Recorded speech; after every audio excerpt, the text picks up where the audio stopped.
이삭이 자신을 불태울 나뭇가지를 등에 지고 온통 바위로 뒤덮인 모리아 산을 오르다가 뭔가 좀 이상해서 아버지 아브라함에게 묻습니다. 아버지, 불도 있고 나무도 있는데 번제할 어린 양은 어디 있습니까? 아브라함이 얼마나 기가 막혔겠습니까? 그렇다고 어린 양 대신 너를 잡아 바칠 거라는 말은 못하잖아요. 그래서 뭐라고 합니까?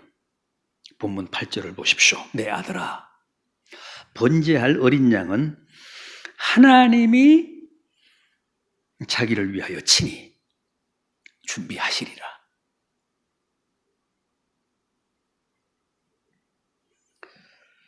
참 명답인데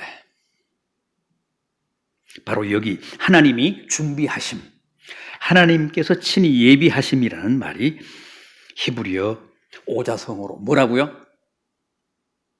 여호와 이레. 여호와 이레. 아닌 게 아니라 13절 말씀을 보십시오. 정말 아브라함의 그 말처럼, 아브라함의 그 확신처럼 하나님이 이미 거기에 숲풀에 뿔이 걸린, 그래서 오도 가도 못하는 양 한 마리를 준비해 놓고 계셨습니다. 그래서 아브라함이 마지막 순간에 극적으로 이삭 대신 자기 외아들 대신 그 순양을 잡아서 하나님께 번제로 드렸잖아요.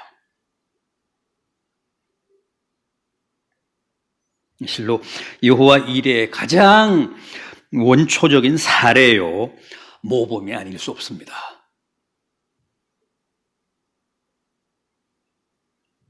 그런데 사실 아브라함의 생애는 오늘 이 사건뿐 아니라 언제나 여호와 이레의 연속이었습니다. 그의 인생의 소중한 전환점, 분기점은 다 여호와께서 친히 준비하신 여호와 이레로 다 결정이 됐습니다. 한번 보십시오. 어느 날 하나님이 그에게 나타나셔서 고향과 아비 집을 떠나라고 하셨습니다. 얼마나 황당합니까? 그럼에도 아무런 대책도 목적지도 없이 무조건 떠나고 봅니다.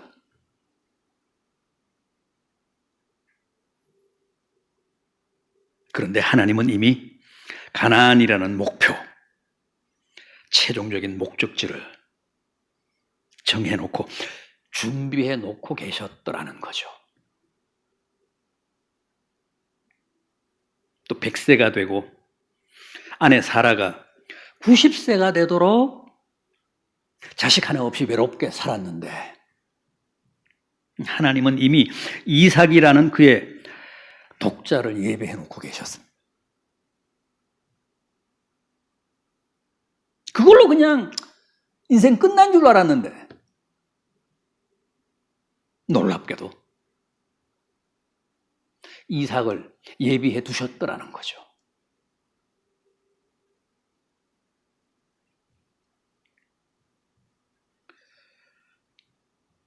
이처럼 여호와 이레란 내 인생, 내 삶의 모든 필요와 간절한 소망들을 하나님이 친히 최적으로, 최상으로 다 준비하시고 예비해 놓고 계신다는 말씀인데, 그렇다면 이것이야말로 지금 우리에게 가장 절실한 은혜고 또 가장 필요한 축복 아니겠습니까? 그렇지 않습니까? 지금 우리는 모든 게 다 불확실하고 불투명해서 불안하기도 하고 두렵기도 하고 또 회의감과 좌절감에 시달리기도 합니다.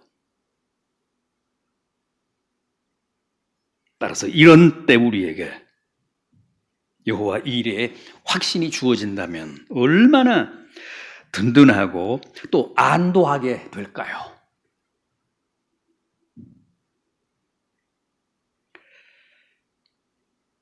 여러분, 아브라함은 어째서 그의 생애 고비 때마다 이런 여호와 이레의 축복을 누리게 됐을까요?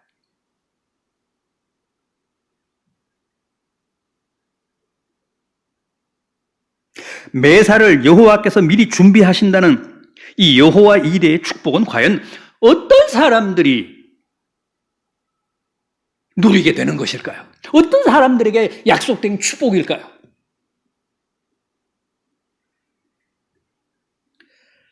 우선 여호와 이레는 하나님의 말씀에 순종하는 자들에게 보장된 은혜입니다. 여러분, 아브라함의 고향이 어디입니까? 아브라함이 그의 아버지 데라와 함께 살았던 본토, 원적지, 어디죠? 갈대아 지방인 우르 아닙니까? 우르는 메소포타미아의 남부, 유브라테스 강의 하류,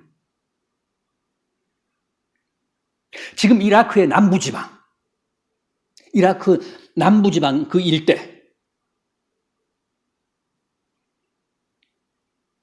오늘날도 우르라는 지명을 그대로 쓰고 있습니다.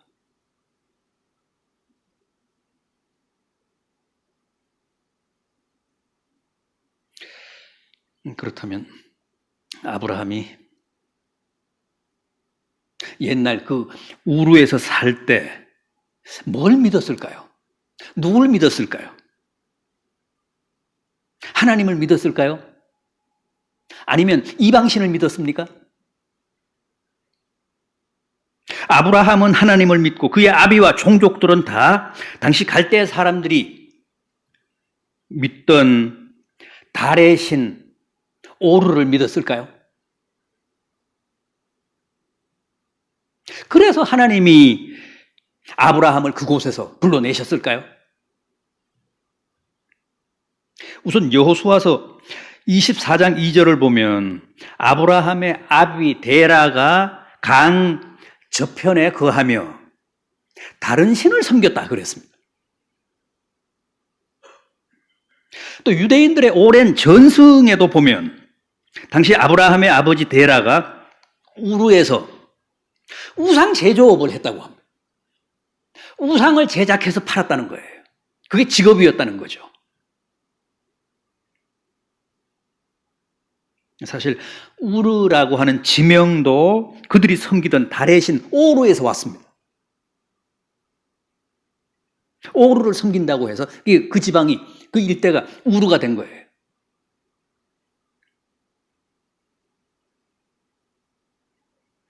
데라가, 아브라함의 아버지인 데라가 거기서 그 오르라는 우상을 제작해서 팔던 장인이었다는 겁니다.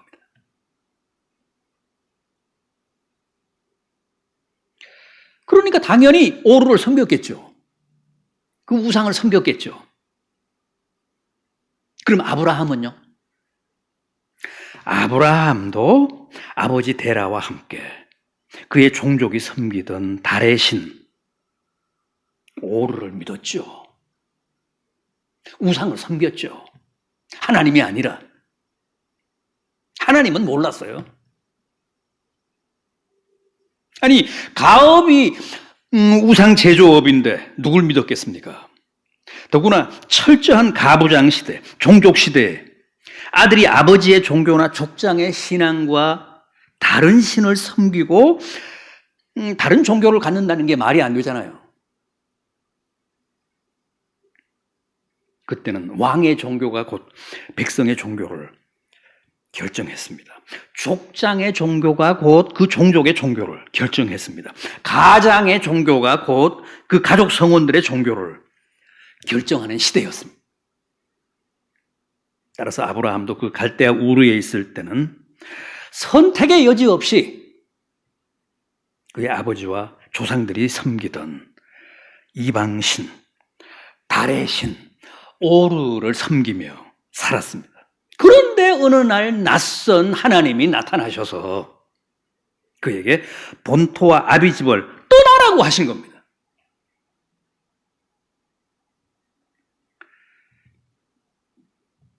다른 사람들은 다 우상을 숭배했지만 아브라함은 홀로 하나님을 섬겼기 때문이 아니라 아브라함도 똑같이 그들처럼 우상을 섬겼는데도 하나님이 콕 찍어서 아브라함을 찾아오사 너는 여기서 떠나라. 그때 아브라함이 어떻게 했습니까? 낯선 신의 그 황당한 명령에 어떻게 반응했죠? 히브리서 11장 8절입니다. 아브라함은 하나님의 부르심을 받았을 때 순종하여 갈 바를 알지 못하였으나 본토를 떠나 앞으로 나아갔으며 그랬습니다. 말이 그렇지 이게 쉬운 일입니까? 지금으로부터 4000년도 더 되는 고대 종족시대입니다. 그때는 자기의 본토를 떠나고 자기의 종족들의 영역을 벗어난다는 것은 곧 자살행위입니다. 죽음을 의미했습니다. 나무가 뿌리채 뽑히는 것을 뜻했습니다.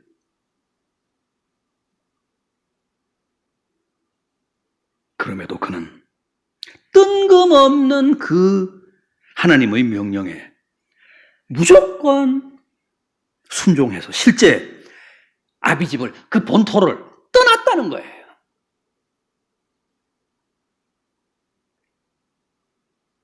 이삭을 바친 사건인 오늘 본문도 그렇습니다.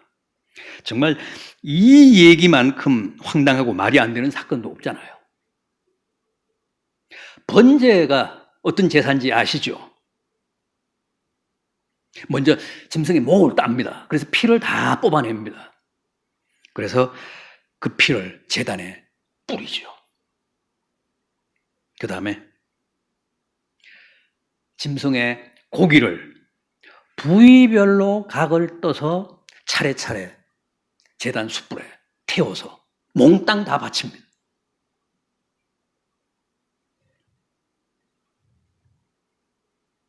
그래서 번제는 그야말로 온전한 헌상, 완벽한 헌신을 상징하는 제사입니다.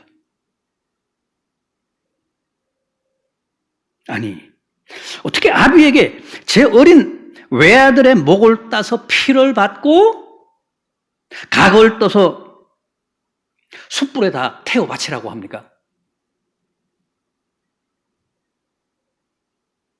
세상에 이런 참혹하고 엽기적인 요구가 있을 수 없습니다. 그런데 더 기가 막힌 것은 하나님의 그런 명령에 대한 아브라함의 반응, 아브라함의 태도입니다. 일말의 저항도 없이 추호에 항의도 없이 잡아바칠 독자 이삭의 등에 그를 불태울 나무를 지우고 묵묵히 지금 하나님이 지시하신 모리아산을 오르고 있다는 거 아닙니까?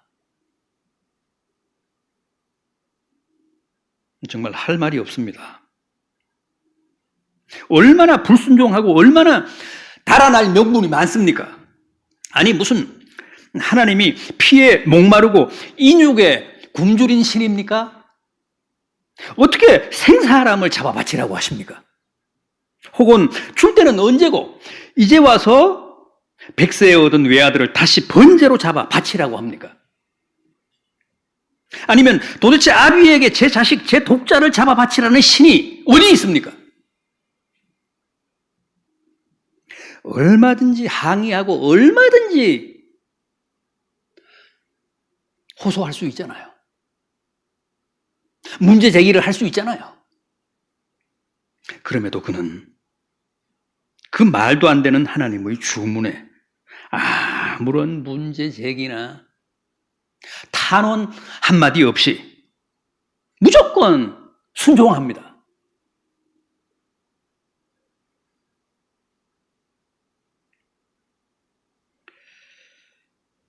이 창세기 22장 18절입니다.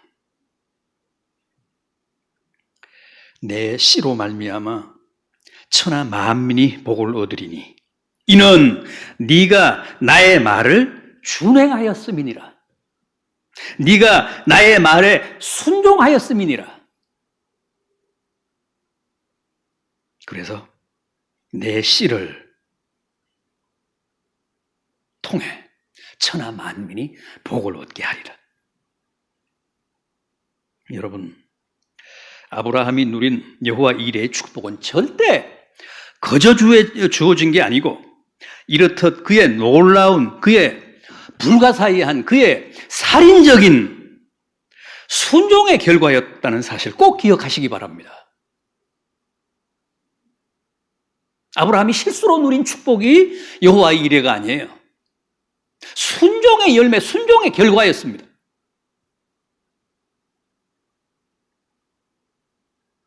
다음 여호와 이레는 시험을 이기는 자에게 주시는 축복입니다.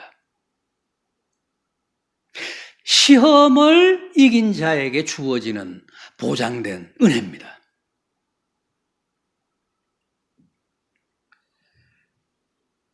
오늘 이 사건도 무슨 하나님이 망령이 드셨거나 사람의 피에 굶주린 신이어서가 아니라 아브라함을 축복하시기 위해 그를 시험하셨다는 게 이 에피소드의 본질입니다. 핵심입니다. 이 22장 1절 이하를 보십시오. 하나님이 아브라함을 시험하시려고 그를 부르시되 아브라함아 하시니 그가 이르되 내가 여기 있나이다. 여호와께서 이르시되 내 아들 내 사랑하는 독자 이삭을 데리고 모리아 땅으로 가서 내가 내게 일러준 산 거기서 그를 번제로 드리라. 아브라함을 시험하시기 위해 네 아들 네 독자 이삭을 바치라 그러셨다는 거예요.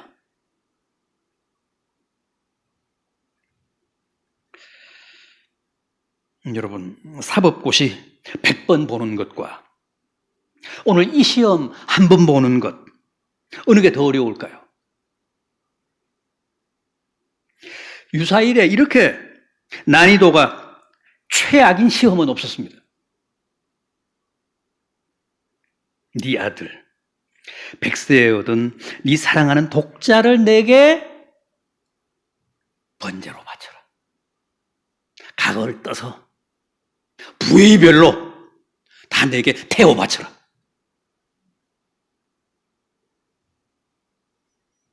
세상에 이런 혹독한 고문은 그 어디에도 없었습니다. 그럼에도 아브라함이 어떻게 했다고요? 본문 9절 이하입니다. 하나님이 그에게 일러주신 곳에 이른지라. 이 아브라함이 그곳에 제단을 쌓고 나무를 버려놓고 그의 아들 이삭을 결박하여 제단 나무 위에 놓고 손을 내밀어 칼을 잡고 그 아들을 잡으려 하니 여호와의 사자가 하늘에서부터 그를 불러 이르시되 아브라함아 아브라함아 하시는지라. 아브라함이 이르되 내가 여기 있나이다 하매 사자가 이르시되 그 아이에게 손을 대지 말라. 그에게 아무 짓도 하지 말라. 내가 내 아들 내 독자까지도 내게 아끼지 아니하였으니 내가 이제야 네가 하나님 경외하는 줄을 알겠노라.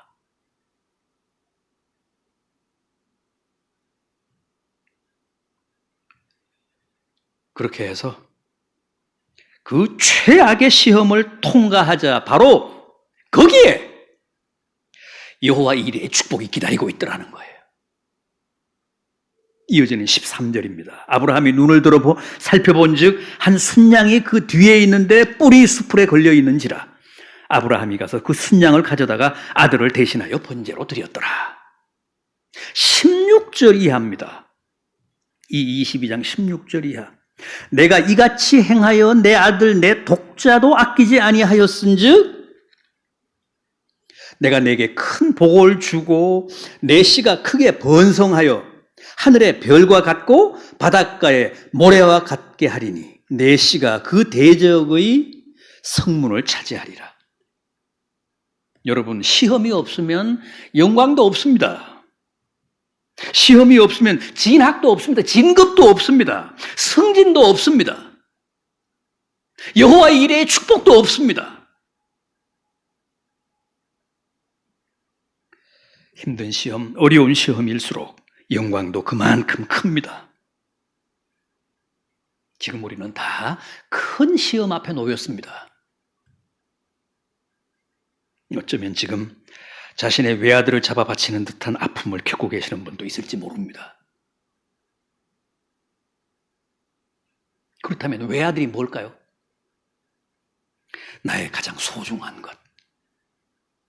내 인생에서 이것이 무너지면, 이것을 잃어버리면 모든 게 끝장이라고 생각되는 바로 그게 우리의 이삭입니다. 우리의 외아들입니다. 건강, 사업, 직장, 남편, 아내, 자식, 교회.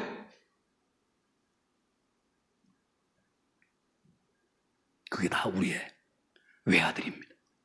우리의 독자입니다.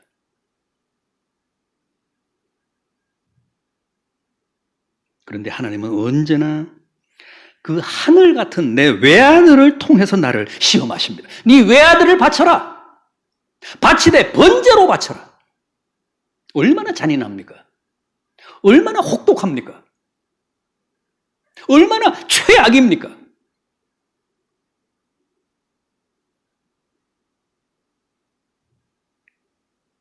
왜 그러실까요?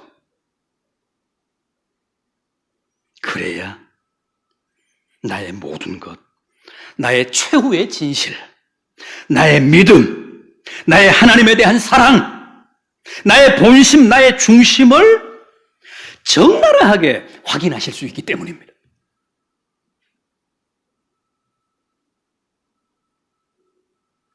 우리는 교활해서 이 표정 연출을 잘하잖아요.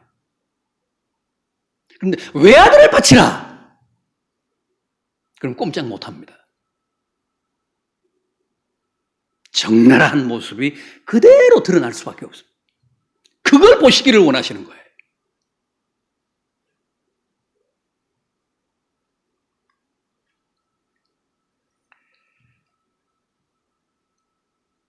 그런데 우리는 대개 그런 시험을 만나면 그걸 이기기보다는 지죠.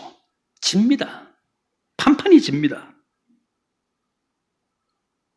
절망하고 흔들리고 무너져서 성공하기보다는 오히려 실패하는 예가 훨씬 더 많습니다. 그러나 아브라함을 보십시오.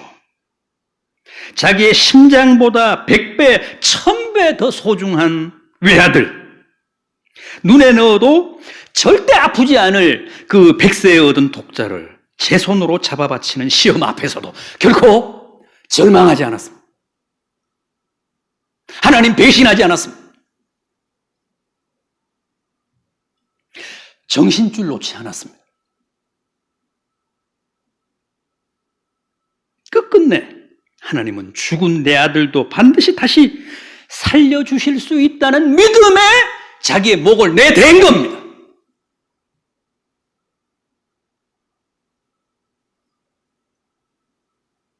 여러분, 여호와 이레는 결코 우연히 주어지는 행운이 아닙니다.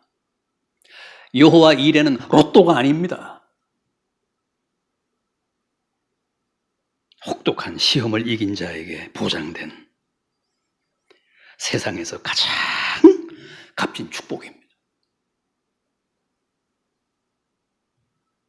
시험이란 실패하면 실패한 만큼의 아픔이고 불행이고 비극일 뿐이지만 이기면 여호와 이레의 무한한 축복을 누립니다. 받습니다.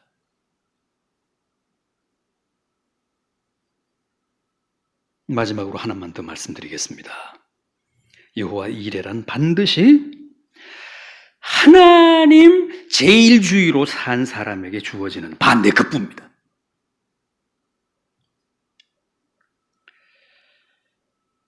사실 당시 아브라함은 자기의 소중한 외아들을 지키기 위해 얼마든지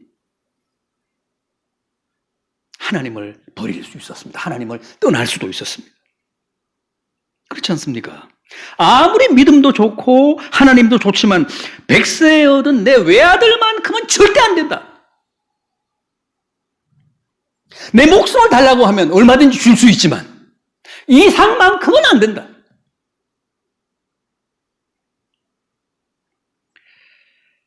사실 이게 다 오늘 우리들이잖아요.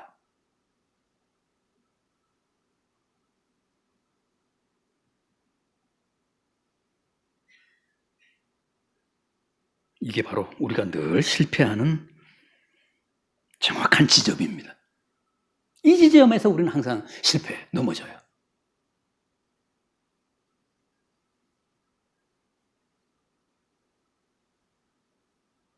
저는 실제 그런 분을 저는 봤습니다. 고3짜리 수험생 아들을 공부하라며 주일인데도 교회 얼씬도 못하게 하면서 전도사한테는 지옥을 가도 좋으니까 우리 아이 무조건 서울대만 합격시켜달라는 거예요. 이야, 정말 그런 사람 봤습니다, 저는. 거짓말 아니고 과장도 아닙니다.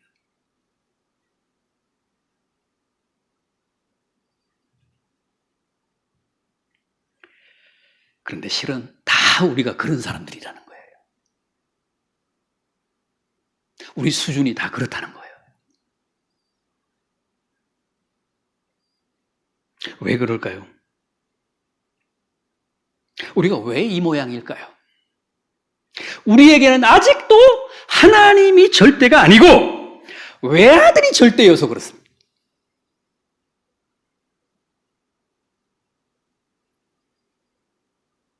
사실 우리는 외아들을 신봉하기 위해, 외아들을 지키기 위해 하나님을 끌어들이고 있는지도 모릅니다. 우리 인생에, 우리 삶에.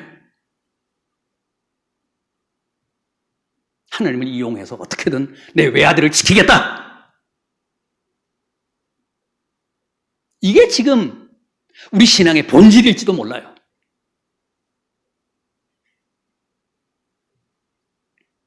여러분, 아브라함이 정말 위대한 이유, 아브라함이 정말 우리 믿음의 귀감이 되고 믿음의 영원한 조상이 되어 마땅한 이유는 바로 여기에 있습니다. 아브라함은 이삭이 그토록 소중한 외아들이었지만 막상 하나님이냐 외아들이냐 했을 때 단호하게 하나님 편에 섰습니다. 하나님을 택했습니다. 고민하지 않았어요. 갈등하지 않았습니다.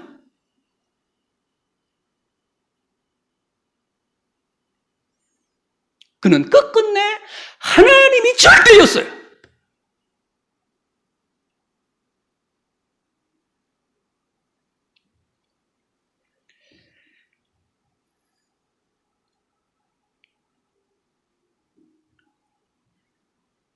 하나님도 시험을 통해 그 사실을 확인하셨기 때문에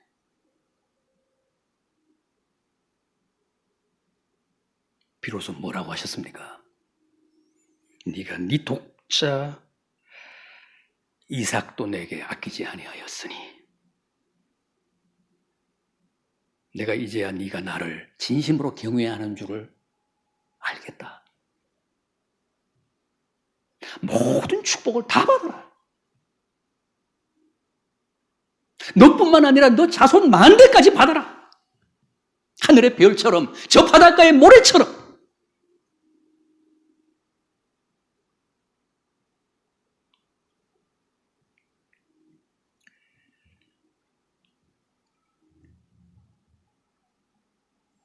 오늘 이 본문에서 여호와 이레의 축복,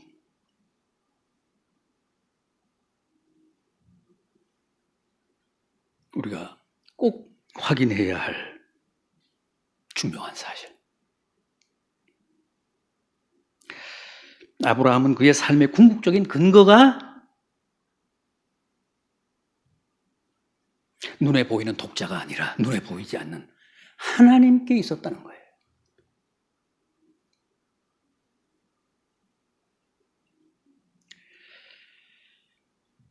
이처럼 아브라함의 삶의 무서운 원칙, 철칙은 바로 하나님 제일주의, 하나님 우선주의, 하나님 절대주의였습니다. 이걸 우리가 뭐라고 한다고요? 모노야웨이즘이라고 합니다. 모노야웨이즘. 하나님 절대주의, 하나님 제일주의, 하나님 우선주의.